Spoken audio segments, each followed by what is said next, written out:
That was the beginning of the fallout. The next day, he didn't come home. I called him straight to voicemail, texted him nothing.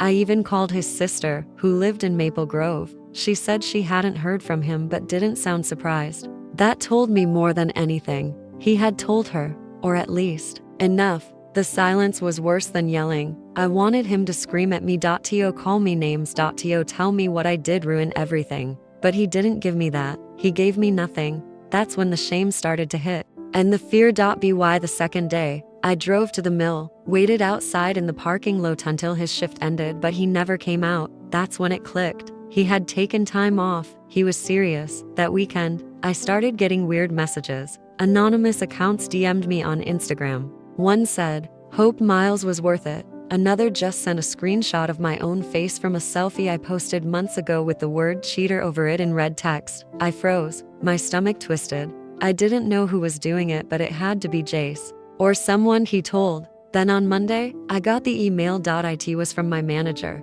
"We need to speak," it said. I hopped on the call with my heart racing. Apparently, someone had emailed the customer service inbox pretending to be a client and attached screenshots of unprofessional behavior. They included a few cropped messages between me and Miles. Some were mild, others were flirtier. Somehow, someone got them and they were being used to humiliate me. I didn't get fired, but I got warned, and I could hear the shift in my boss's voice. Less trust, more distance. That night, I finally got a message from Jace. Not a call, a text.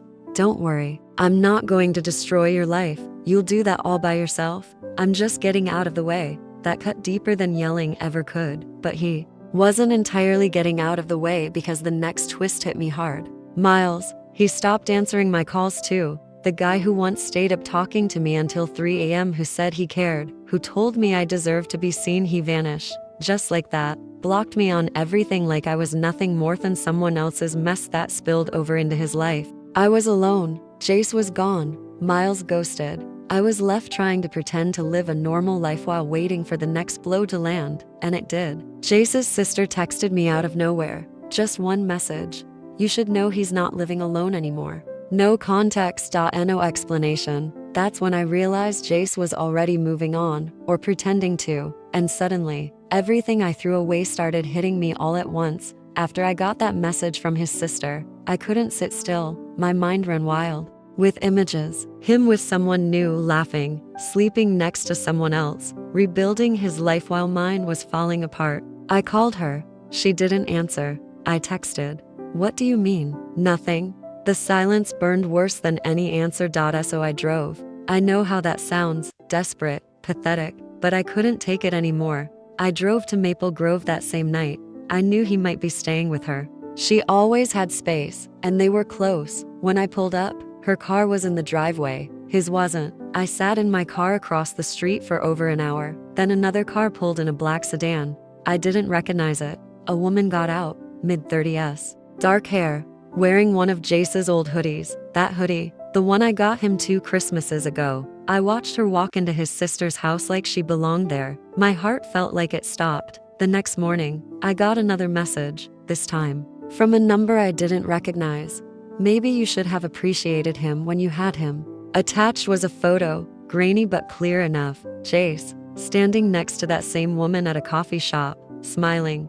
I wanted to throw my phone across the room. I almost did, but I couldn't blame him, could I? I mean, who would stay after that? After the late night calls, the lies, the look on his face that night betrayed him. I can say that now. I won't sugarcoat it. I did something awful, and I didn't stop even when I knew it would hurt him. I told myself it wasn't cheating because there was no sex, no physical touch. But I know better now. Emotional cheating is real, and it can cut just as deep, sometimes deeper. But then came the worst twist of all. I got a call from a blocked number. I almost didn't pick up. When I did, I heard Jace's voice. He was calm, too calm. "I'm only calling you once," he said, "just to tell you I know everything. The messages, the lies, the way you'd get quiet around meth and suddenly start smiling at your phone. I saw it all. I just didn't want to admit it."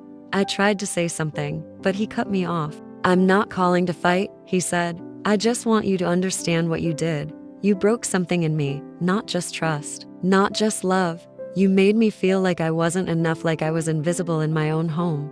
I couldn't breathe. I tried to apologize. I begged. He paused. She's not a rebound, he said finally. Don't tell yourself that. She's someone who sees me, who didn't lie to me, and you don't get to be mad about it. Then he hung up, and that was the moment I realized I didn't just lose him. I lost the version of myself that ever made him feel safe. After that call, I stopped pretending. I stopped telling myself this was just a rough patch, that maybe he'd come back, that if I explained myself just right, he'd understand. There was no we anymore. Just me. Sitting in the same house where everything fell apart. I stopped hearing from him completely. Even his sister blocked me. Mutual friends disappeared. I started noticing how empty the apartment felt, how quiet, even with the TV on. The silence pressed in around me. Then the letters started. I never told anyone about this part, but it needs to be said. Call's wife wrote me. Yeah, wife. I didn't even know he was married. He never mentioned her, never even hinted. She sent a message to my work email and then one to my personal, both with screenshots. Some of them were mine, some were his. All of them told the same story: late night calls, intimate conversations, flirtation. She called me a homewrecker, said she had 3 kids, that Miles moved out after she found the logs. That was the night I threw up in my own sink. Not just from the guilt, but from realizing I was never the only one. I was just another shadow in someone else's mess. That was the last I heard from Miles too. Makes sense. He had more to lose. So now I was responsible for 2 broken homes, 2 betrayals, one I knew about, one I didn't. I started spiraling, couldn't sleep, barely ate. I'd wake up in the middle of the night with my chest tight like I was being crushed. I'd check my phone 100 times a day, even though I knew no one was going to call. No one was going to text. And no one was coming back. The apartment became a kind of prison. Every room reminded me of what I lost. The kitchen where we used to cook dinner together. The couch where we watched stupid movies, where he'd fall asleep with his head in my lap. The bathroom where I made all those calls, where it all started. I even stopped using it for a while. I couldn't stand the mirror, couldn't stand the person looking back at me. I kept asking myself, was it worth it? The attention, the validation, the feeling of being seen. And the truth? It was it never was. I lost a man who loved me. I hurt someone who trusted me. And I did it for so me and who wasn't even honest with me. Now there's no happy ending here. Not yet, maybe not ever. But I tell this story because someone out there needs to hear it. To know that a single moment of selfishness, a single string of lies can echo for years. I thought I was lonely before, but I didn't know real loneliness until I stood in the wreckage of what I destroyed with my own hands.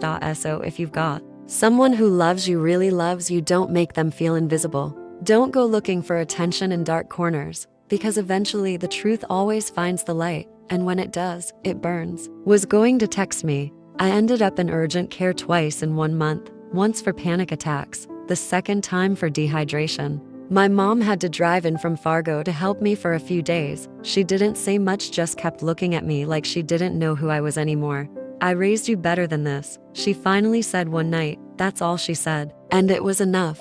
I lost my job 2 weeks later. Official reason, restructuring. Unofficially, word got around. Small town, enough whispers, and suddenly you're not a team player anymore. People looked at me different. Like they knew, like they all knew. So I stopped going out. Groceries got delivered. I didn't answer the door. My world got smaller and smaller until it was just 4 walls and the echo of my own voice. I didn't even recognize the girl in the mirror anymore. And then came the final blow. One morning I checked my email out of habit. There was a notification from our old shared cloud storage. One last thing Jace hadn't unlinked. A photo album had been added, titled, Before You Lied. It was all photos of us, vacations, birthdays, random Tuesday nights watching movies on the couch. Every picture looked like a life I barely remembered, but in every single one, I could see it now. He was all in. I was halfway out. The last photo was a selfie of us on our 2nd anniversary. I was holding his face and laughing. He was smiling straight at the camera. The caption underneath just said, I would have given you everything. And that's when I finally broke. After that photo album, I couldn't pretend I had any fight left in me. I didn't even cry. I just sat there on the floor, staring at that screen, realizing it was the last gift Jace would ever give me. Not forgiveness, not a second chance, just the truth. Laid out in images I used to treasure, and now couldn't even look at without wanting to disappear. I called my mom, told her I needed help. I didn't lie or sugarcoat. I told her everything. About Miles, about the messages, the late night calls, what I did to Jace, what I did to myself. She was quiet. Then she said, "I'll come pick you up." She drove 5 hours that night and took me back to Fargo. She had me sleep in my old room, like I was 16 again, grounded after a mistake, except this time I wasn't grounded. I was drowning. For weeks, I didn't do much of anything. I saw a therapist, talked about the choices I made, the ones I avoided, the pain I caused not just to Jace, but to Call's wife, their kids, my own future, the kind of pain that keeps spreading long after the damage is done. I found out later that Jace never moved in with that woman. She was just a friend, a co-worker, someone who had been through her own heartbreak and was giving him space to heal. The photo I saw, the one I tortured myself over, was taken the day after he signed the lease on a new place. Alone.it didn't matter anymore. The relationship was dead, but knowing the truth still burned. Months passed. Slowly, life moved on around me. Not for me, but around me. I missed birthdays, weddings, life events. I was scared to show my face. People had seen the screenshots, the DMs, the fallout. Some stopped talking to me. Others reached out just to ask if it was true, and I always said the same thing: yes, it's true. I cheated emotionally, repeatedly. I broke trust. I caused harm. Some people respected the honesty. Most didn't care. I don't blame them. I eventually found a small job at a bookstore in Fargo. Quiet work. I liked the silence. I didn't talk about my past, didn't date, didn't socialize, just worked, went home, and slept. It's been over a year now since Jace walked out. I haven't spoken to him since that last call. I heard he moved to Duluth, started a new job. Someone said he's seeing someone. I don't know if it's serious. I don't ask. I don't have the right to know anymore. I still think about that night. He sat in the dark and looked at me like he didn't recognize who I was. I remember how he whispered, "I never knew you could be so cruel." Like it physically hurt him to say it, because it probably did. I live with that now, not as a badge of shame I show off, but as a truth I carry quietly, a reminder of what I became, of what I destroyed. No one threw rocks at me. No one canceled me. But the world got smaller, my life got quieter, and I learned that sometimes the biggest consequence isn't public rage. It's private silence. The silence of people who no longer want you in their life. So this is my confession. I was unfaithful, not with my body, but with my heart, my words, and my attention. I made someone I loved feel like a stranger. I broke something I can never fix. There's no happy ending here, just a quieter life, one built slowly, painfully, with the understanding that some bridges burn down and you don't get to cross them again. And if Jace ever reads this somehow, I won't ask for forgiveness. I don't deserve that. I just want him to know he wasn't invisible. He was everything. I was the one who disappeared.